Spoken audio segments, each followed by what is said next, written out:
Gaza जंगबंदी की कोशिश में एक बार फिर तेजी आई है। अमेरिकी सदर जो बाइडेन का बयान सामने आया है, एक हफ्ते के अंदर हो सकता है सीज फायर, ये बाइडेन की तरफ से कहा गया। मिस्र, कतर, अमेरिका और फ्रांस जंगबंदी पर कर रहे हैं काम। फिलिस्तीनी कैदियों के बदले बंधकों की रिहाई पर बात चल रही है। मीडिएटर ममालिक तवील जंगबंदी पर कर रहे हैं काम। 5 महीने के सीज फायर पर बन सकती है बात। इजराइल हमास जंग में 30,000 से ज्यादा फिलिस्तीनी हलाक हो गए हैं। 60,000 के करीब अफराद जख्मी हुए हैं। मरने वालों में बच्चे और खवातीनों की तादाद भी ज्यादा दिखाई दे रही है। तो जंगबंदी को लेकर न्यूयॉर्क में सदर जो बाइडेन से किया गया ये सवाल के जवाब में बाइडेन ने कहा कि जल्द होगा सीज फायर, रमजान से पहले सीज फायर की उम्मीद है, ये बाइडेन की तरफ से कहा गया है। तो अब जंगबंदी को लेकर कोशिशें तेज होती जा रही हैं क्योंकि रमजान का महीना भी करीब है और रमजान में यही उम्मीद की जा रही है कि सीज फायर हो जाए। उसी के मद्देनजर लगातार कवायद जारी है।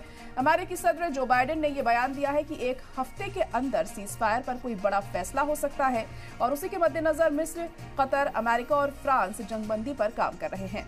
फिलिस्तीनी कैदियों के बदले बंधकों की रिहाई पर भी बात चल रही है। मीडिएटर ममालिक तवील जंगबंदी पर काम कर रहे हैं और ऐसा माना जा रहा है कि 5 महीने के सीज फायर पर बात बन सकती है।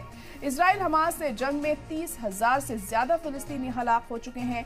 इससे पहले भी देखिए लगातार कोशिशें की जाती रही जंगबंदी को लेकर, लेकिन कोई असर होता हुआ नहीं दिखाई दिया है। अब बड़ा सवाल यहाँ पर यही उठता है कि क्या इजराइल इस बात को मानेगा कि जंगबंदी कराई जाए, क्योंकि प्रेशर लगातार डाला जा रहा है तमाम ममालिक की तरफ से इजराइल पर, लेकिन नेतन्याहू यहां मानने को नहीं तैयार। साफ तौर पर उनका यही कहना है कि जब तक तमाम बंधकों को रिहा नहीं किया जाता जंगबंदी नहीं होगी। अब जिस तरह से कोशिशें की जा रही हैं उसके बाद एक उम्मीद जरूर जगी है और बाइडेन की तरफ से जो कहा गया है कि एक हफ्ते के अंदर इस पर कोई बड़ा फैसला आ सकता है। तो देखिए क्या कुछ रिजल्ट इसके निकलकर सामने आते हैं।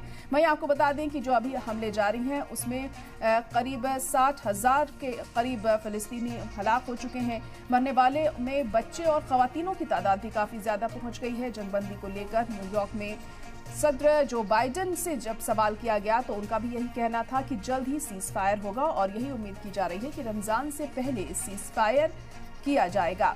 लेकिन अब इन बातों में कितना दम है ये आने वाले वक्त के साथ साफ हो पाएगा, क्योंकि जब से जंग शुरू हुई है उसके कुछ वक्त बाद से ही हम देख रहे हैं कि कोशिशें सीज फायर की लगातार यहाँ पर की जा रही हैं, जंगबंदी की कोशिशें की जा रही हैं, लेकिन उसके बावजूद भी इसका कोई असर होता हुआ नहीं दिखाई दे रहा है। और अब जिस तरीके से रमजान करीब है तो जाहिर तौर पर हमास भी यही चाहेगा कि इस दौरान कम से कम जंग ना हो और हमलों पर रोक लगाई जा सके।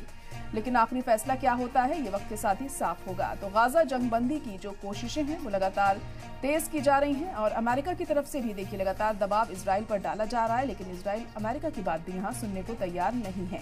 अभी हाल ही में पेरिस में जो मीटिंग हुई थी उसका भी कोई नतीजा निकलकर सामने नहीं आया है। हालांकि उसमें इजरायली डेलीगेशन भी मौजूद था, लेकिन अब जिस तरीके से जो तमाम मुल्क हैं, मिस्र, कतर की हम बात कर लें, अमेरिका की बात करें, फ्रांस की बात कर लें, ये तमाम ऐसे मुल्क हैं जिनकी तरफ से पूरी कवायद जारी है कि कम से कम रमजान के महीने में जंगबंदी की जा सके।